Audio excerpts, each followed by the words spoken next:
When I first started looking into starting a trucking company, I remember looking into whether to get my own authority or lease onto a carrier. So in this video, I'll share my thoughts on about 6 differences between the two that I noticed, just in case it helps somebody else out there. Now, there could be other differences, and if you've noticed any other differences between leasing on and getting an authority, leasing on or getting an authority with a carrier, just let me know down in the comments. But for me, I decided to get my own authority. But ultimately, it's going to be a personal preference, and it depends on what your goals are and what you want to accomplish. But you can make money either way. And if you don't know what an authority is, so having your own authority is what gives your trucking company the right to be a for-hire motor carrier. Basically, your trucking company can get paid to haul freight. But you have to go apply for your authority, and once it's approved, you're going to get a letter from the FMCSA. That's the Federal Motor Carrier Safety Administration. There's more involved to get an authority, and I'm not going to talk about all that in this video, but I'll make another video about it. But for this video, I just want to give you an idea of what an authority is. Now let's talk about leasing on. So when you lease on, you don't go through the authority process with the FMCSA, and you don't have your own DOT numbers or your own MC numbers. You're pretty much driving your truck as an independent contractor for a trucking company that does have an authority. The decals on your truck, they're going to be tied to that motor carrier that you're leased on to. The plates on your truck are tied to the trucking company you're leased onto as well. And you're going to be running under that company's IFTA too. So I think of it almost like a partnership. And that lease on company is going to charge you a fee for you leasing onto them. So let's talk about some of the differences between leasing on and getting your own authority. Okay. So the first difference really comes down to control. If you go and get your own authority, you're pretty much in control of everything. You're the boss, right? I mean, you're completely independent. You find your own loads, you pick your own lanes, how hard you want to run, where you want to run, all that stuff. It's all up to you. Now, when you're leased on, and it's going to depend on who you're leased on to, you can lose some of that freedom and some of that flexibility. So for me, I wanted to be completely independent. So that was a big deal for me. So that's the first one, the first difference. Now, the second difference is really about like profits and revenue. With your own authority, you're going to have to do more work, but all the profit is yours at the end of the day. When you're leased on, the leased on company is taking a percentage of the load, and they could be charging you other fees as well. For example, let's say your lease on company is charging you 20% for every load. Well, if your truck brings in about $100,000 that year in revenue, that company is going to take 20% of that. That's $20,000. Now, that fee may be worth it for some people because it could come with a lot of back office support. And I'm going to talk more about back office support later. But for me, I didn't like the idea of giving up so much of a big piece of that revenue. Okay, so that's the second difference. The third difference is around startup time. So getting your own authority takes time. There's a lot of things to get in place. You have to apply for your authority, the BOC3, get the insurance, and then you have to wait for your authority to actually go active. And I think it took my authority about 25 days to go active after I applied for it. And then you got to get plates and just all that type of stuff. And it just takes time to get set up with your new authority.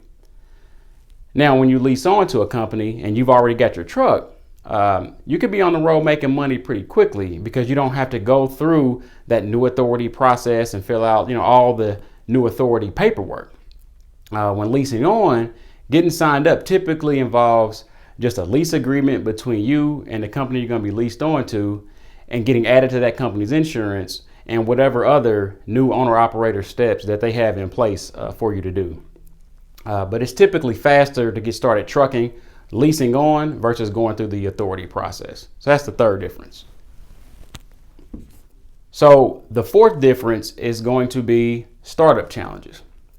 With the new authority, it'll be more difficult finding loads. Most of you with the new authority will probably start out on the load board.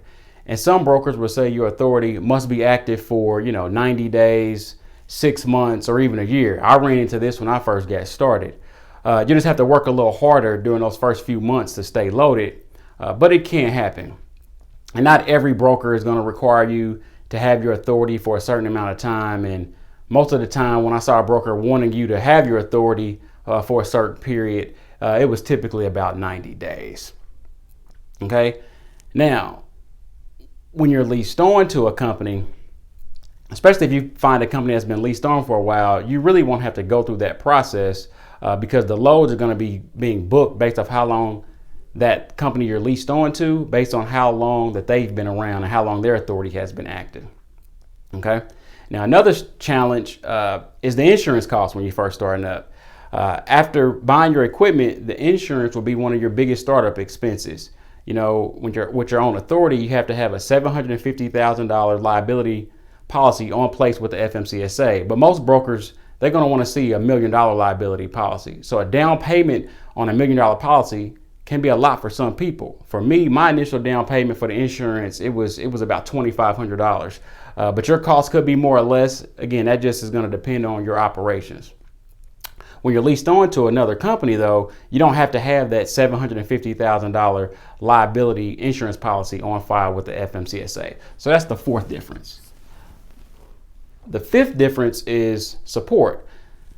When you have your own authority, it's all on you. You're in control and you don't have to pay somebody else a percentage of every load, but you have to build out your entire team, build out your company. You got to figure out how to get your own loads, your own factoring, your own fuel cards, the drug and alcohol program, all the other DOT compliance, truck maintenance, and all that stuff. I mean, that's of course, unless you got like a mentor or like a friend or a family member or somebody else in trucking that's helping you out. It's really all on you. And, luckily for me, I had some family, some friends that could help me navigate through this trucking industry when I first got started.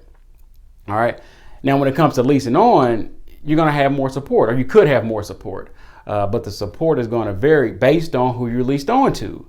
These lease on companies are so different, but I have seen lease on companies that seem to work out pretty well, for their owner operators.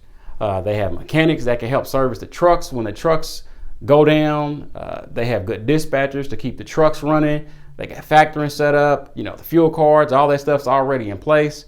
And, having that business support and that back office support can be very helpful if you're a truck driver that just wants to be an owner operator, but you don't like dealing with a lot of paperwork. Or it can be helpful, if you're new to the trucking industry and want to learn the industry first before you go out there and get your own authority. So again, it just really depends on you and your situation. So that's the fifth difference. The sixth difference is really just responsibilities overall, right? With the new authority, you have to make sure your company is a part of the drug and alcohol program, and you got to follow all the other DOT compliance regulations and things like that for having a trucking business. You also have to go through the new entrant audit as a new trucking company. And you also have to, set up and maintain all the back office responsibilities like, finding loads, getting paid from the loads, and that's either through factoring or invoicing the customers. Doing the quarterly IFTA, there's just more paperwork and back office responsibility that comes with having your own authority. Now, when you lease on, there's a lot less of those back office responsibilities, and you can really just focus more on driving. There's still going to be some responsibilities, but you can just really focus more on, the driving piece of the business. So those are my thoughts, on some differences between, getting your own authority versus leasing on with a carrier. You can make money either way. Like I said, it really just depends on you, what your goals are. Just do your research and figure out what's best for you. But, I want to know, let me know your thoughts about this in the comments. And that's really it for this video. Be sure to give the video a thumbs up on the way out, and I'll see you in the next video.